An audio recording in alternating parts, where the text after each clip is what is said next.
2005년 9월 노회찬 전 의원이 국회의원 신분으로 이른바 삼성 엑스파일을 공개했습니다. 그 삼성 엑스파일이 우리 사회에 던져준 충격과 분노는 엄청난 것이었습니다. 6년의 세월이 흐른 지금 이 삼성 엑스파일과 관련된 뇌물을 제공한 삼성 이건희 회장과 삼성 관계자, 그리고 그 뇌물을 수수한 이른바 뜻각 검사, 그 누구도 처벌받지 않았습니다. 그러나 이 엑스파일을 공개하고 삼성이 국기를 물랑케 만든 이 엄청난 범죄에 대해서 폭로한 노회찬 의원을 비롯한 이상호 PD, 그리고 김영철 변호사, 이 세 사람은 지금 재판을 받고 있거나 핍박을 받고 있습니다. 이런 황당한 사실에 우리 국민들은 누구도 동의할 수 없습니다. 이 사건은 한마디로 우리 사회에서 법과 정의에 관한 국민적인 기대를 여지없이 저버린 그런 잘못된 판결이 바탕이 된 사건이라고 할 수 있습니다. 실제 삼성 엑스파일로 야기되었던 그 삼성이라는 자본 권력의 전행, 그리고 그에 빌붙은 검찰 권력의 어떤 그 거대한 그런 그 폐악들, 이런 것들을 바로잡는 것은 이 시대가 보다 나은 민주화된 그리고 자유로운 사회로 나아가기 위한 큰 디딤돌입니다. 그것이 이루어지지 않고서는 우리 사회는 더 이상 문명화된 사회라 할 수가 없는 그런 상황일 것입니다. 그럼에도 불구하고 그 내용을 국회의 의정 과정에서, 그리고 어떤 사회의 법과 정의를 바로잡겠다는 그런 그 정당한 목적에서 공개했던 이 부분을 단순히 법의 그 실정적인 해석만으로 그 법의 그 문자에 고착된 그런 해석만으로 이것을 불법이다, 위법이다, 그래서 처벌해야 된다고 판단한 것은, 이것은 국민의 그 법 감정을 정면에서 부인한 그런 판결을 하지 않을 수가 없습니다.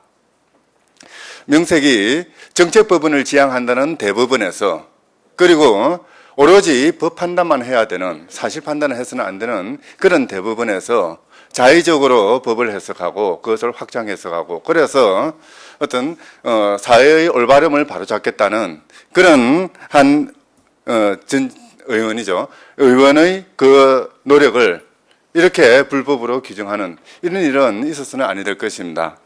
실제 무엇이 옳고 무엇이 그런가, 무엇이 정의롭고 무엇이 정의롭지 않는가를 판단하는 것은 대법원에 주어진 가장 큰 의무라고 할 것입니다. 이 대법원이 그런 자신의 의무를 스스로 이행하지 아니하고 판결의 해석은 국회의원의 면책특권을 부당하게 축소했다라고 봅니다. 특히 이번 대법원 판결의 해석을 보게 되면 국회의원이 똑같은 내용을 인터넷에 올릴 경우와 보도자료로 배포할 경우를 구별해서 인터넷에 올릴 경우에서 처벌 대상이 된다는 것인데, 이것이 현재와 같은 인터넷 시대에서 부합하는 판결이신가? 그렇지 않다.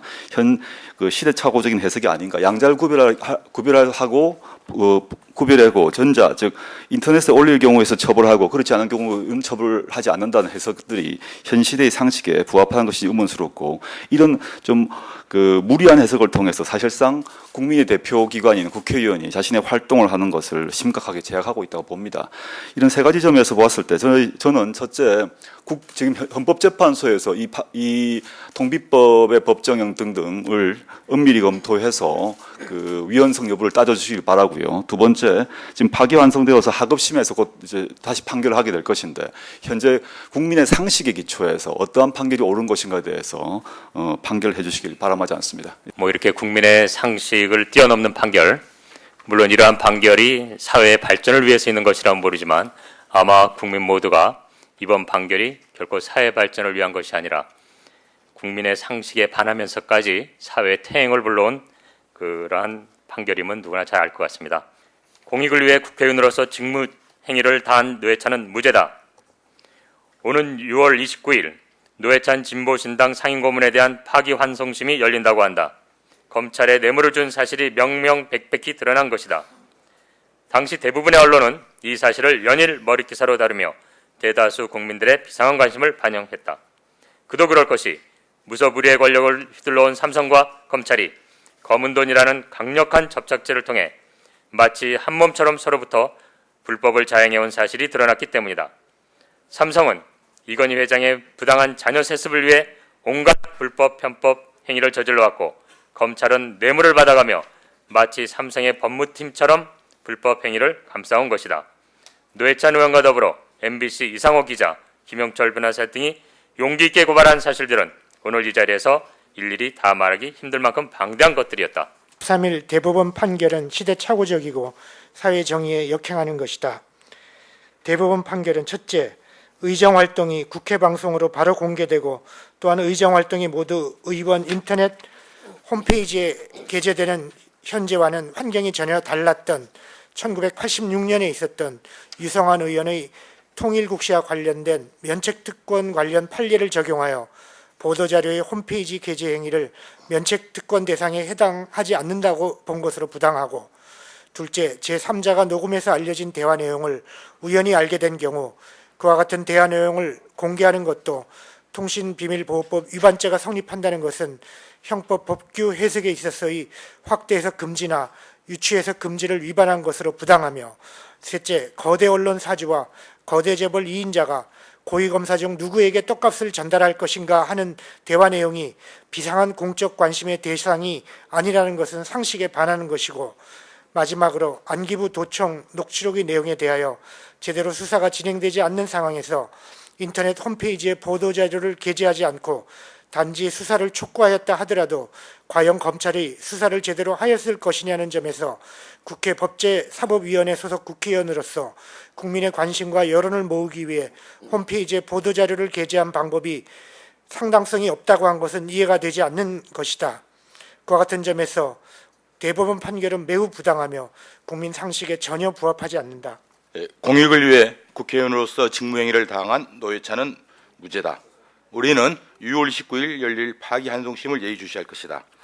삼성과 검사의 불의한 검언유착은 사회 정의를 흔들고 국기를 흔드는 엄청난 범죄 행위였고, 이것에 대한 엄정한 수사와 처벌을 촉구하는 노회찬 전 의원의 행동은 사회 정의를 발휘 세우기에 당연히 했어야 할 국회의원으로서의 직무행위이다. 이에 대해 법원이 유죄를 내린다면 불의한 집단의 행위에 면죄부를 주는 것이며 사회 정의의 수호자로서의 권위를 스스로 땅에 떨어뜨리는 일이 될 것이다. 대한민국 헌법 103조는 법관은 헌법과 법률에 의하여 그 양심에 따라 독립하여 심판한다고 규정하고 있다.